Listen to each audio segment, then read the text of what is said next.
Assalamualaikum warahmatullahi wabarakatuh. So untuk hari ini cikgu nak kongsikan macam mana kita nak hias kita punya sistem. So sebelum ni kita dah belajar mengenai marquee.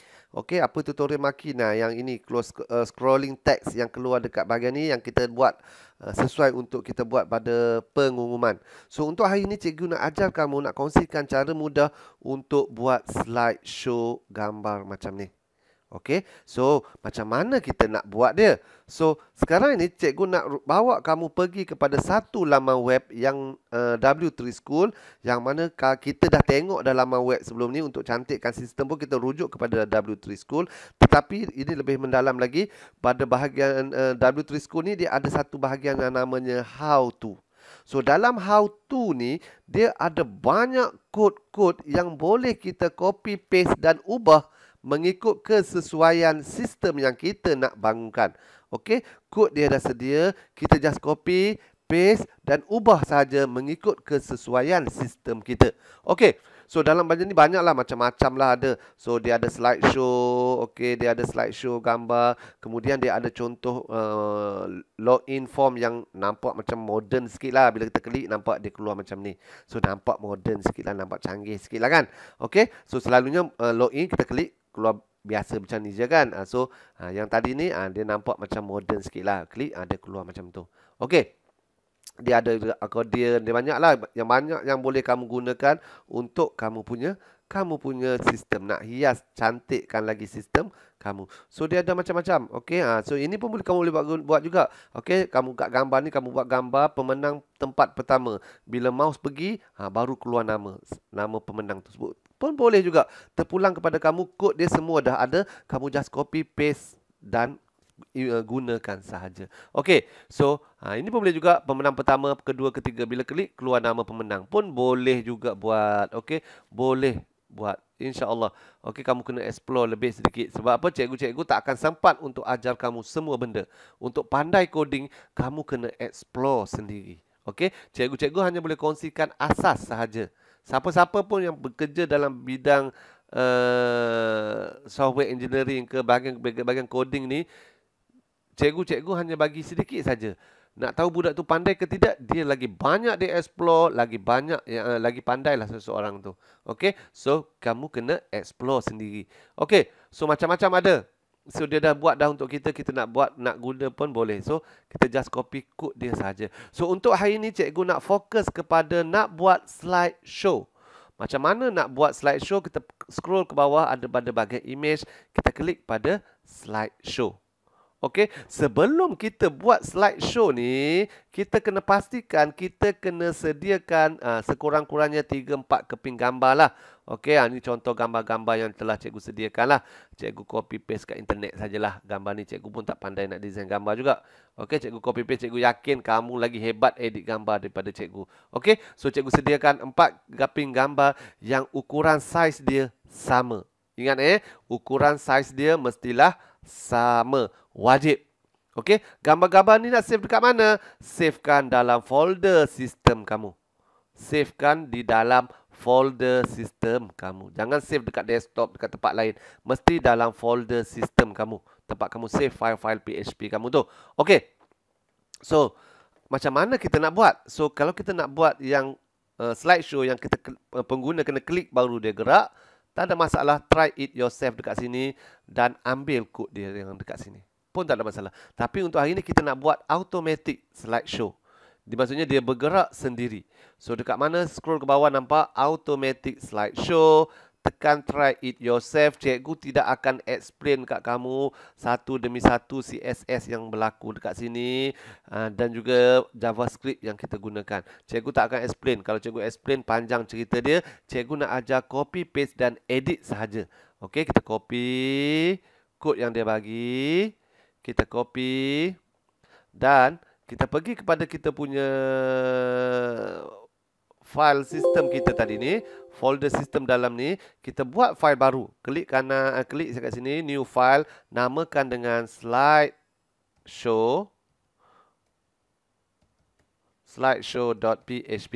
Okey, kita dah buat file baru slideshow.php dan kita paste. Okey, so kita dah paste. Okey, so sekarang ini sekarang ini, so macam mana kita nak bagi dia cantik? Okey, macam mana kita nak bagi dia cantik? Cikgu buang dulu kod tadi sebab cikgu dah buat demo sebelum ni. Okey, so kan ni kod slideshow ni kita nak bagi cantik. So sekarang ni kalau kita try tengok kita punya ni, okey, dia tak akan keluar apa-apa dekat sini. So kita type dekat sini slideshow, kita buka file slideshow.php kita. So dia akan jadi macam ni. Okey, ini file slideshow kita. Nanti kita akan gabungkan ke dalam file-file yang lain. So ini file slideshow kita. Okey.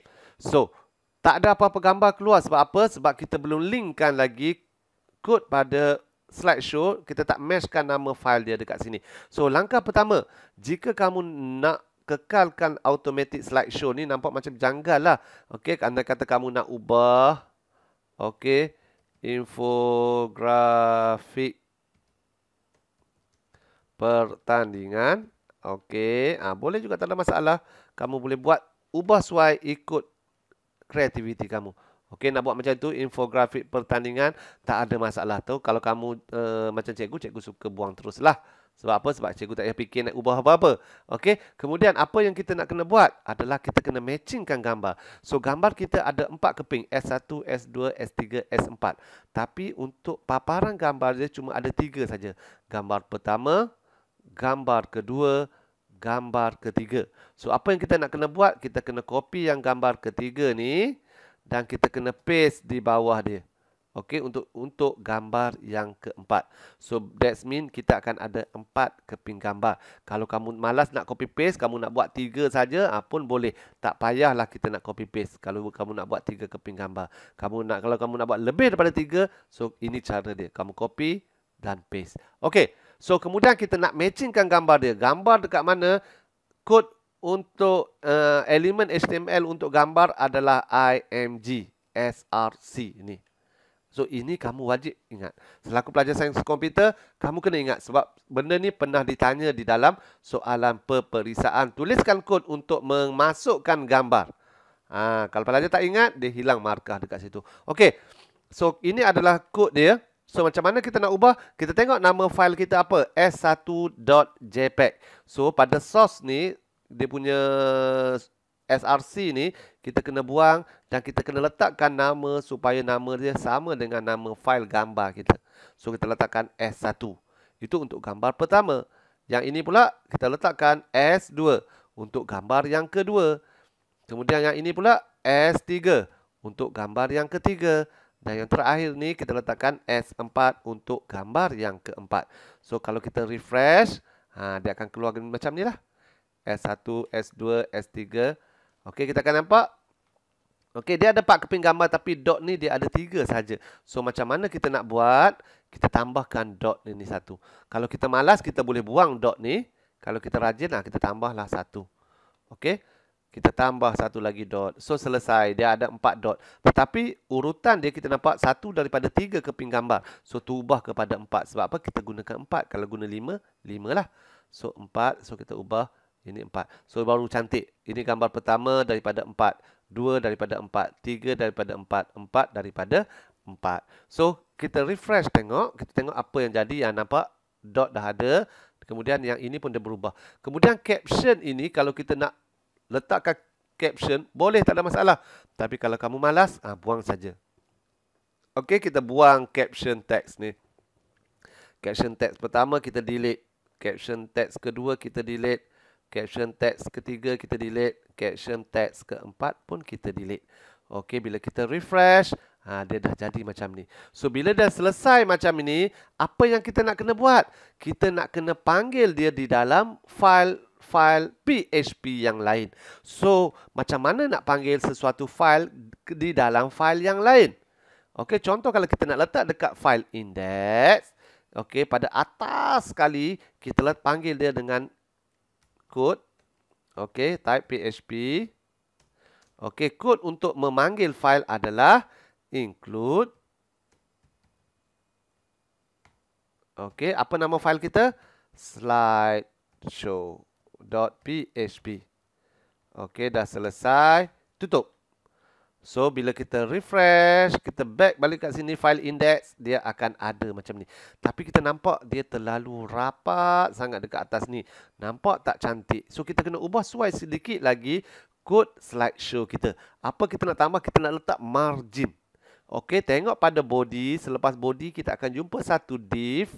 Okey, pada div yang pertama sekali kita jumpa pada file slideshow ni, kita letak W3 tolak margin tolak top.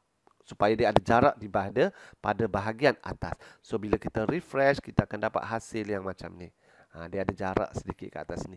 Okey, selesai kita punya slideshow. Selesai kita punya slideshow. Andai kata tapi kan ingat kita letak pada file index. That means slideshow ni hanya ada pada file index. Kalau kita nak buat slideshow ni ada keluar pada semua file, nampak login tak ada kan? Sebab apa? Sebab kita letak di file index. Kalau kita nak letakkan slideshow di semua file, bermaksud kita kena buang pada file index ni, kita letakkan ke dalam file header. Okey, buka file header. Kat bawah sekali tu, kita letakkan kod yang ini. Include slideshow ni. Okey, bila kita refresh, okey, bila kita tekan login, kita tekan apa-apa, slideshow ni tetap ada. Nampak? Slideshow ni tetap akan keluar. Okey, tekan apa-apa pun, slideshow ni akan keluar. Nak bagi dia keluar terus macam mana? Letak dekat file header. Tapi kalau tak nak macam tu, so letak dalam file-file yang kamu nak saja. Tapi nak mudah, kita letakkan ke dalam file header macam ni lah. Okey, letak bawah sekali. Okey, so itu saja perkongsian daripada cikgu. Okey, cikgu harap kamu boleh buat lebih canggih daripada cikgu. Tengok pada laman web how to ni, so dia ada macam-macam benda yang kamu boleh buat. Okey, dan ada sign up form. Okey, keluar juga macam ni. Dia ada borang untuk login, klik keluar macam ni. So terpulang kepada kamu. So kamu yang menghiaskan kamu punya sistem kamu sendiri. So itu saja perkongsian daripada cikgu. Terima kasih. Assalamualaikum. Jumpa lagi pada tutorial yang akan datang, insya-Allah. Terima kasih. Assalamualaikum.